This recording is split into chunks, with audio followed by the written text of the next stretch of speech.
Hi, good afternoon, Frikkie. And welcome. Good afternoon, Andy. Welcome. We're going to be doing a partner review, a client review. So my name's Andy, and obviously you know me very well. I'm from Lux Power, South Africa. So can you remember how you first got to experience the Lux Power brand? Honest, straight up, right. I had this customer in the middle of nowhere phoning me, bought a machine online, had no clue how to operate it. I went out, had a look. It was a Lux Power, looked interesting, and we set it up. And after that, I inquired for some courses, and I was very lucky to meet Andy at a course, which was presented by Andy. Yeah. Okay. Which Lux Power model were you first introduced to? SNA. The SNA, the 5000. Okay. And how many installations, sort of roughly, have you done with Lux Power up to date? Probably about, 150. As much as that? Yeah. Wow, that's impressive. And from your experience, ease of installation compared to any other brands, if you've done them. You don't have to name the other brands, but you can just sort of rate us ease of installation. Yeah, good. The machine's fairly easy to work with. I can get my big claws in there. Yeah. So that helps. Okay. We run monthly, sometimes bi-weekly training sessions on Zoom. Have you attended any of those? Yeah. You have? Okay, and how do you find those? Good, informative. Yeah. So do you just pick which ones you want to attend, or see what comes up and when I'm available? That would be the key. Do you think that we should expand into giving a sort of hands-on training where guys can come in and get taught on how to properly install, or do you think that the electricians in South Africa in general are pretty good at doing their own installations? No, I think a bit of hands-on training over the shoulder would be good. Yeah. There's a lot of guys that, in my opinion, should maybe not install inverters. So hands-on over-the-shoulder training is definitely a must. I must say the pro for me in dealing with yourself is the personalized experience. I mean, I've never been shown away. Come here, got a question, got helped. So thank you. It's very helpful. Do you have any sort of, I wouldn't say advice, but do you have any tips for us on what we can improve or what you'd like to see? Knowing what our current lineup is. I mean, we've just launched the 6 kilowatt SNA. We've got the 6 kilowatt EcoBeast all-in-one. I've just shown you the 12 kilowatt SNA. You've also had a look at the Gen 10. Yeah. So quite excited to get pricing on that 12 kilowatt SNA. Right. I think that would be a good introduction to the market, especially if the product is registrable. So it is. As soon as it's listed and all good to go, we're just anticipating a good price. Okay. I think it will be very welcome. Well, the 12 kilowatt is currently in production. Our first units will arrive here at the end of November. It's a pity because obviously the industry closes down in December, but the first units will be here. We are currently busy with the NRS testing, and I hope to have the submissions done sort of mid-November. Okay. What are your customers' feedbacks on the Lux Power brand in particular? Well, very positive. It's a well-priced item, easy to work with, and it goes back to backup. So after-sales service is very important, and that's kind of what we got down. All right, last year we saw a boom in the market. I mean, it was a crazy year last year. And then just generally, what is your impression of the market in general? Not taking into consideration the boom last year and the slump this year, but just in general, how receptive are customers to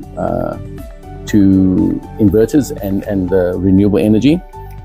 Well, very well. I mean, at the end of the day, people will have to start looking, especially in our country, cost saving. There's a lot of hikes, so people will have to introduce an alternative supply. And I mean, then again, Lux Power comes to mind with a well-priced quality unit. Okay. And then if you take into consideration last year we had a boom with load shedding. This year, obviously our market, the playing fields have changed somewhat, where people need to be educated on energy conservation. So what's your opinion on, is there is a future, but what do you think we can do to sort of encourage people to continue looking into PV? Well, yeah, it's a costing thing. So cost savings, that's the only push you can do right now. And again, like you said, reiterate to customers that the future is renewable. You have to introduce it.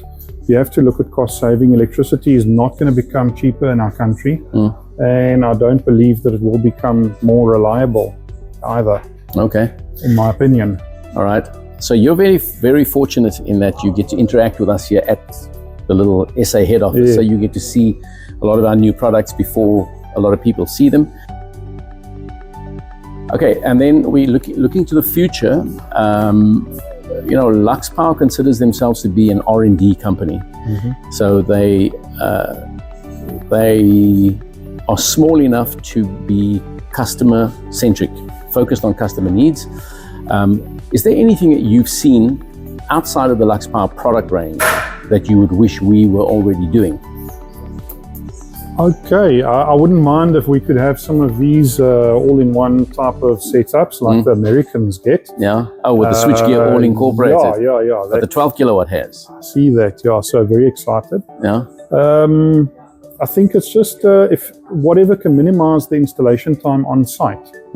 So time's money, and the quicker you can turn around and walk away, the quicker you can start your next project. If you were to offer a customer a 6 kilowatt inverter and separate batteries versus the EcoBeast, which is an all-in-one, which is an easier sell for you? Okay, so I evaluate the customers. So if it's a gentleman that wants to put something up and we don't see expansion, definitely EcoBeast, put it down, walk away. Alternatively, expandability is important for people that might not have the budget up front.